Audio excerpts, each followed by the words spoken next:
BJPക്കെതിരെ എന്തെല്ലാം ആക്ഷേപങ്ങൾ ആരെല്ലാം നിരത്തിയാലും കാലഘട്ടത്തിന്റെ സാധ്യതകളെ മനസ്സിലാക്കി, കഴിവുള്ള ജനതയെ മനസ്സിലാക്കി, കഴിവുള്ള മനുഷ്യരെ കൂടെ കൂട്ടി ഈ നാട് വികസിപ്പിക്കാൻ യാതൊരു മടിയുമില്ലാത്ത ഒരു രാഷ്ട്രീയ പ്രസ്ഥാനമാണ് BJP എന്ന് പറയുന്നത്. ഇന്ന് നമ്മുടെ രാജ്യത്തിരിക്കുന്ന പല കേന്ദ്രമന്ത്രിമാരെ നമ്മൾ എടുത്തു നോക്കൂ. ഇന്ന് കേരളത്തിന്റെ BJPയുടെ സംസ്ഥാന പ്രസിഡന്റിനെ നമ്മൾ എടുത്തു നോക്കൂ. ഈ രാഷ്ട്രീയ പാർട്ടിയിൽ വർഷങ്ങളായിട്ട് പ്രവർത്തിച്ചിട്ടുള്ള ആൾക്കാരുണ്ട്. ഈ രാഷ്ട്രീയ പാർട്ടിക്ക് വേണ്ടി ജീവൻ നഷ്ടപ്പെട്ടിട്ടുള്ള ബലിദാനികളുണ്ട്. ഈ രാഷ്ട്രീയ പാർട്ടിക്ക് വേണ്ടിയിട്ട് കുടുംബം നഷ്ടപ്പെട്ടു പോയിട്ടുള്ള നിരവധി മനുഷ്യരുണ്ട്.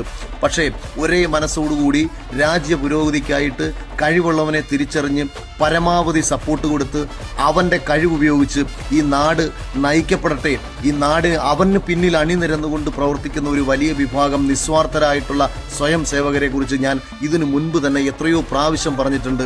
ആ രാഷ്ട്രീയ പ്രസ്ഥാനം അവരുടെ ജനങ്ങളെ പഠിപ്പിച്ചത് അതാണ്. BJP മുന്നോട്ട് വെക്കുന്ന ഡെവലപ്മെന്റ്സും BJP മുന്നോട്ട് വെക്കുന്ന കാഴ്ചപ്പാടും BJP മുന്നോട്ട് വെക്കുന്ന എല്ലാ പ്ലാനുകൾക്കും നിലവിൽ ഈ നാടിനെ മുന്നോട്ട് നയിക്കാനുള്ള ശേഷിയുണ്ട്. രാഷ്ട്രീയ പാരമ്പര്യത്തെക്കാട്ടിയും കൂടുതലും ഇവരുടെ ദീർഘവീക്ഷണവും ഇവരുടെ ചിന്താഗതിയും ഇവരുടെ കഴിവും വീക്ഷണവും ഒക്കെ തന്നെയാണ് BJP മുന്നോട്ട് വെക്കുന്നത്.